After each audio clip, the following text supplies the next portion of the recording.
Si quieres alcanzar el equilibrio entre tus finanzas, tus relaciones y tu bienestar, has llegado al lugar indicado. Bienvenido a Salud, Dinero y Amor con Romina Román y Marielena Vega.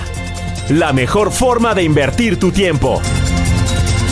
Siempre es mejor acudir con el especialista. Pero antes que cualquier cosa, saludo con muchísimo gusto y cariño a Marielena Vega. Muy buenas noches, amiga. ¿Cómo te fue el fin de semana? Muy contenta de estar aquí contigo y con todos nuestros amigos que nos acompañan en este inicio de semana. Tienes toda la razón, las temperaturas siguen bajando, ya hacen de las suyas. Tranquila este fin de semana y con mucho ánimo comenzando esta semana aquí en Salud, Dinero y Amor. Romina Román, te regreso a los micrófonos, amiga. Gracias, Marielena.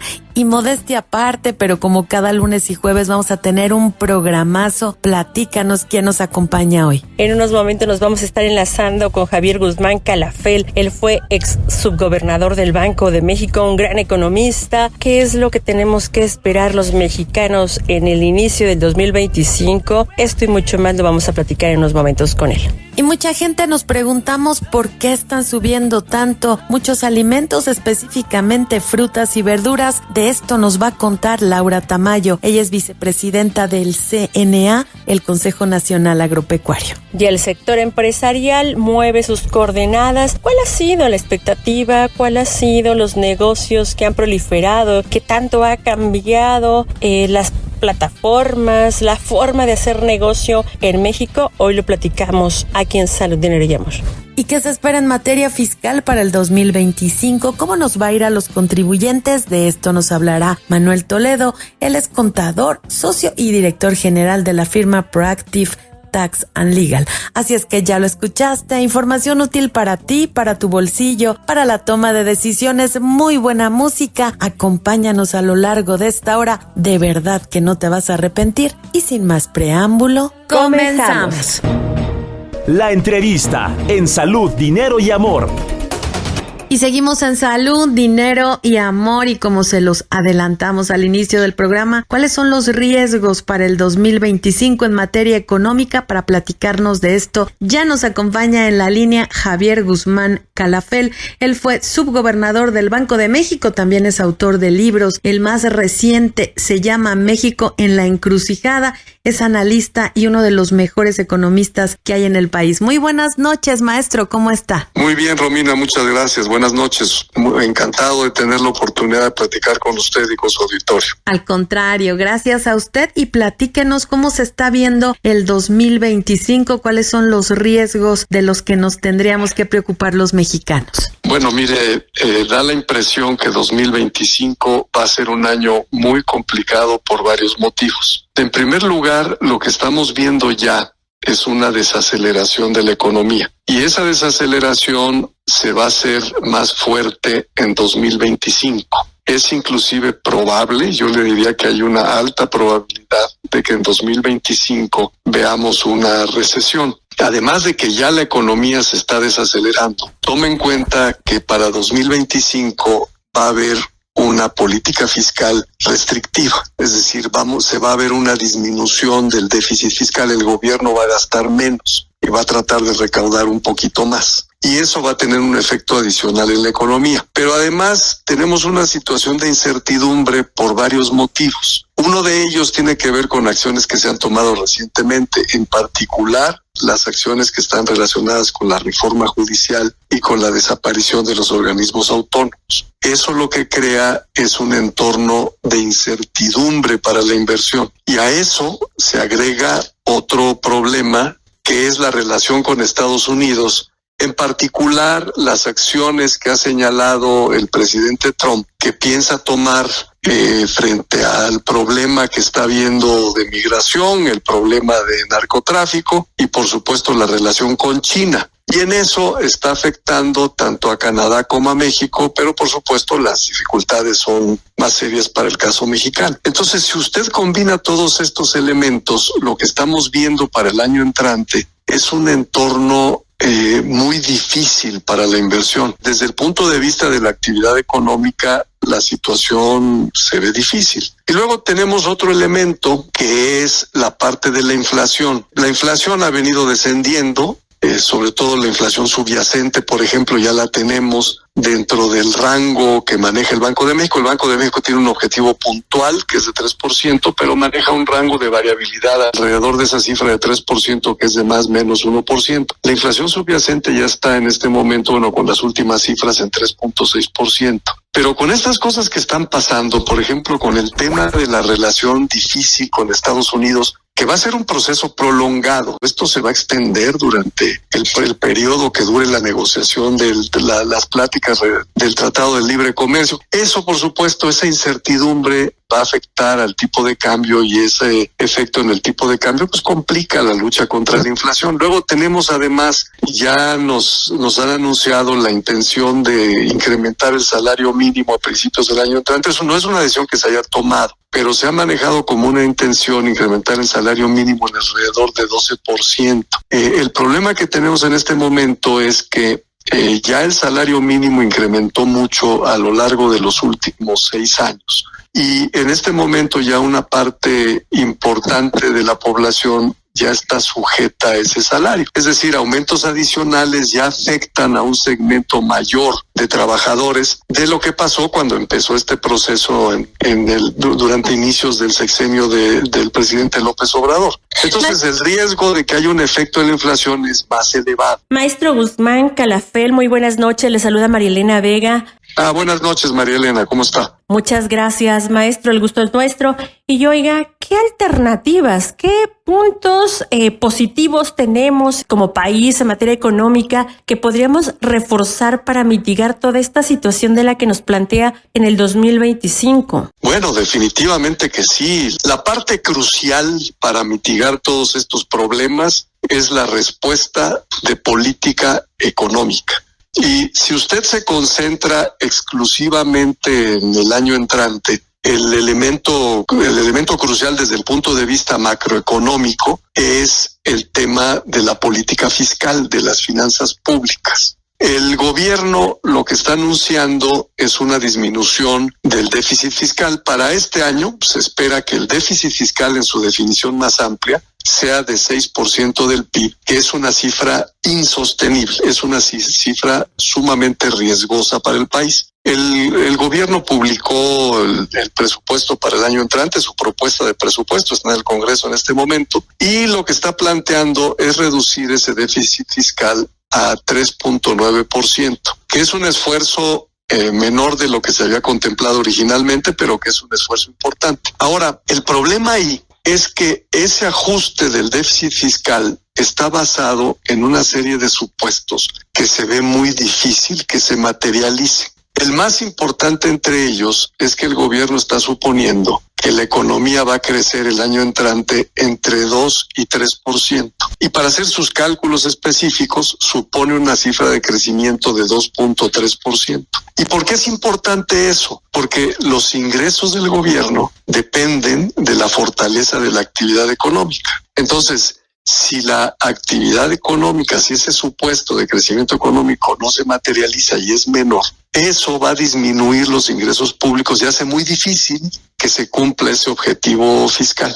No hay economistas fuera del gobierno que endosen esa cifra de crecimiento. Y si toma en cuenta los anuncios que hizo ayer Donald Trump respecto de la posibilidad de levantar aranceles a México, a menos que se tome una serie de medidas, bueno, si se llegan a levantar esos aranceles, el efecto sobre la actividad económica pues va a ser inclusive mayor de lo que se está considerando en esas proyecciones. Entonces, bueno, las finanzas públicas tienen que reconocer esas vulnerabilidades y hacer los ajustes que corresponda para que efectivamente tengamos una disminución considerable del déficit fiscal el año entrante. Entonces, esa es una parte muy importante de política macroeconómica que se tiene que llevar a cabo para hacer la situación menos compleja. Y el otro elemento de suma importancia para que la situación el año entrante sea mejor, menos complicada de lo que se está previendo en este momento, es por supuesto tener una negociación exitosa con Estados Unidos respecto de las medidas que anunció ayer Donald Trump. Eso requiere un esfuerzo considerable de negociación, una estrategia muy cuidadosa para evitar que esas amenazas se materialicen, porque si se llegan a materializar, bueno, pues obviamente el costo para el país va a ser sumamente elevado. Entonces yo le diría que los dos elementos cruciales que yo veo en este momento son, por una parte, la política fiscal, que es una política que hay que fortalecer, y solamente me estoy refiriendo al año entrante. La política fiscal tiene problemas muy importantes, retos muy serios de mediano plazo que también se tienen que corregir. Entonces, una parte es la política fiscal y ahí es los supuestos que se están haciendo, se tienen que hacer realistas y se tiene que hacer un ajuste que efectivamente permita eso. El otro elemento son las negociaciones con Estados Unidos para evitar que esos aranceles se levanten.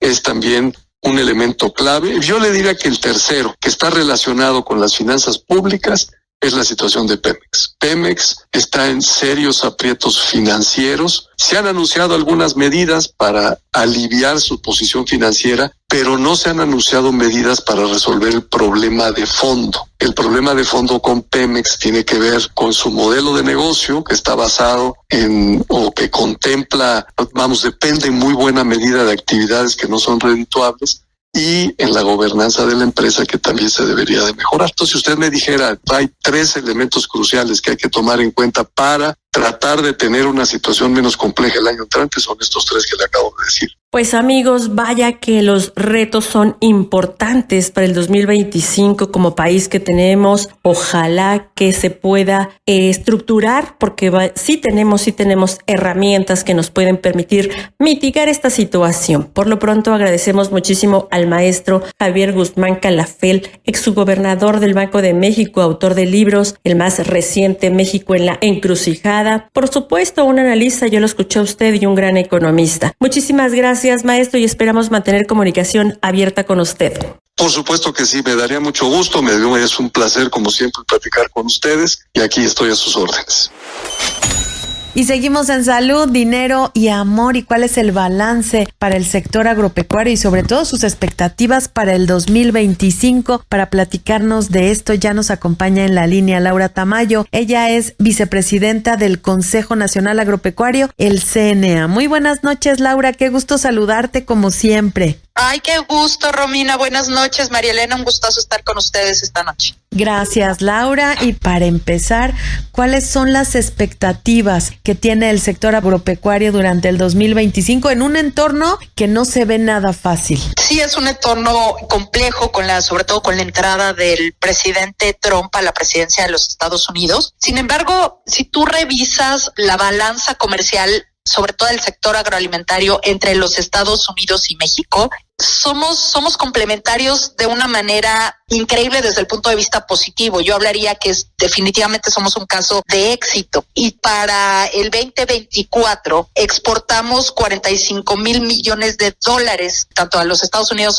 y a Canadá, siendo esto casi el 90% de lo que exportamos al mundo en materia agroalimentaria. Pero asimismo, los Estados Unidos en particular importan para nuestro país 28 mil millones de dólares, lo que es más o menos el 70% de lo que compramos al exterior. Entonces, es una relación demasiado compleja desde el punto de vista de la necesidad que tenemos un país y el otro, y que si tuviéramos algún escenario complejo en materia de negociación, quien sufriría definitivamente sería el consumidor estadounidense y el consumidor mexicano. Entonces, en ese sentido, nosotros estamos tranquilos porque creemos que las autoridades de los dos países van a poner por delante, sin duda, a sus consumidores. Y en el caso del sector agroalimentario, es claro que si hubiera cualquier tipo de arancel, cualquier tipo de barrera al comercio, pues que serían estas personas. Laura, entonces, ¿cuáles son los retos más importantes para el 2025 y, por supuesto, las oportunidades? Te saluda María Elena Vega. Mira, el gran reto es el cambio climático. Seguimos con expectativas de poder llegar a tener falta de agua, sequías importantes en nuestro país. Este año padecimos mucho en materia de sequía, probablemente el año que entra sea la misma situación. Entonces, estamos muy contentos ahora que la presidenta anunció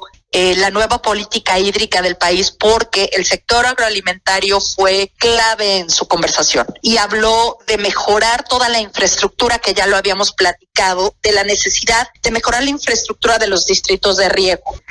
Si corregimos ese tema y claro, también como productores empezamos a tener una conciencia mayor de cómo producir más con menos agua, es probable que logremos resolver los temas de sequía. Pero si a mí me preguntas qué es lo que más nos preocupa en este momento, creo que tiene que ver más con el cambio climático que con las negociaciones comerciales internacionales, o sobre todo con la entrada del presidente Trump y las amenazas que está haciendo hacia nuestro país. Gracias, Laura. Ustedes hace unos días pidieron, por supuesto, claridad en el ordenamiento de concesiones y apoyo a productores en el plan hídrico. En términos generales, ¿lo están viendo bien? Porque también hubo alguna alerta sobre que este plan no debe de afectar la productividad del campo. Definitivamente es algo que siempre hemos puesto sobre la mesa, pero las conversaciones que hemos tenido, sobre todo con Conagua, ellos tienen muy claro ese tema y saben perfectamente pues que como país no podemos decidir entre agua y comida. O sea, no hay manera. Al final del día lo que da el sector agroalimentario en nuestro país pues es el alimento de todas y todos los mexicanos. Entonces, en ese sentido, definitivamente no es, bueno, esto o esto.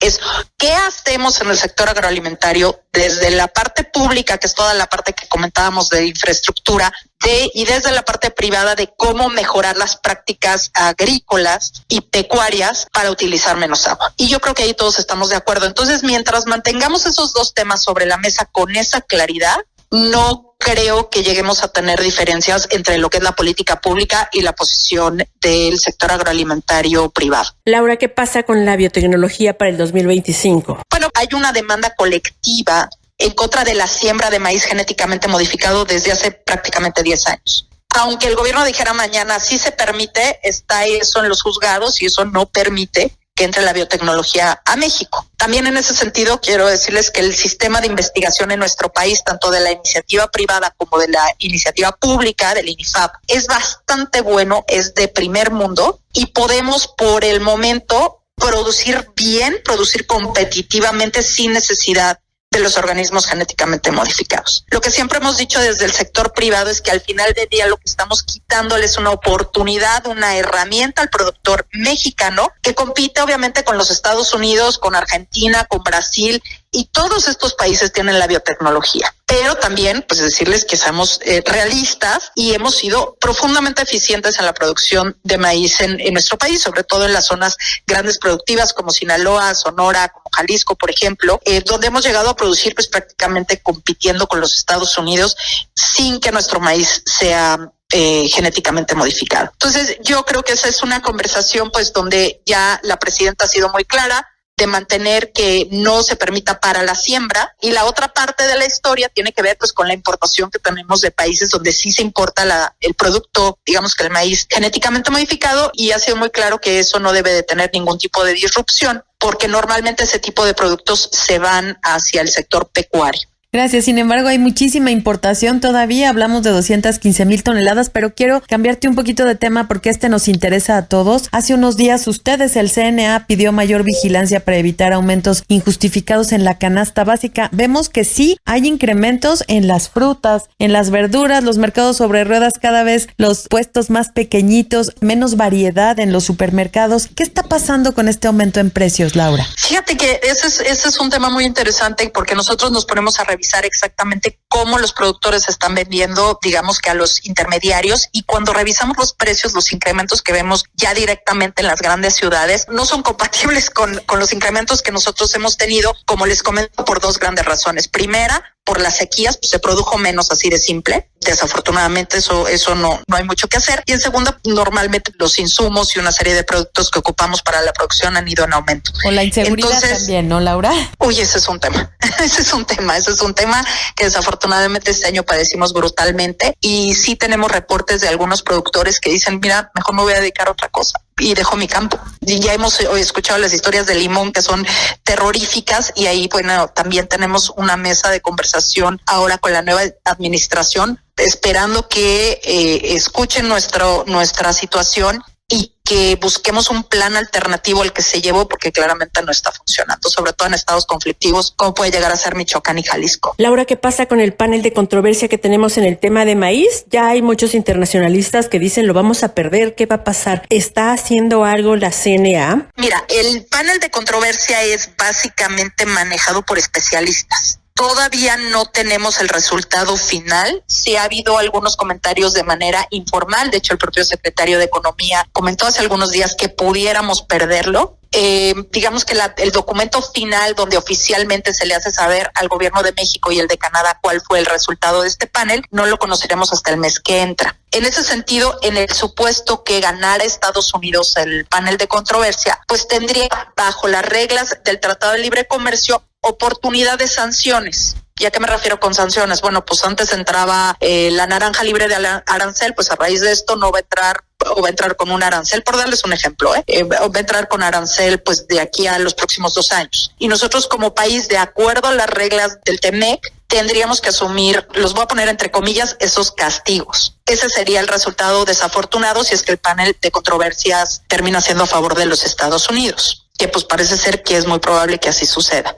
También es importante que sepamos que esta situación o este tipo de acciones que podría hacer de manera unilateral los Estados Unidos bajo los estándares del tratado no son privativas del sector agroalimentario. Podrían ser acciones en contra de otros mercados, del mercado automotriz, del mercado energético, etcétera, etcétera, y todo está pues aprobado dentro de las reglas del tratado. Pues muchas gracias, Laura Tamayo, vicepresidenta del Consejo Nacional Agropecuario. Estaremos muy al pendiente de estos y otros temas. Agradecemos como siempre tu disponibilidad y esta charla para Salud, Dinero y Amor. Gracias y buenas noches. Al contrario, muchísimas gracias, un gustazo hablar con ustedes como siempre. Abrazo. Pues nosotros seguimos por el Heraldo Radio, no se vaya, tenemos más información. Ellas son mujeres de radio. Salud, dinero y amor por el Heraldo Radio.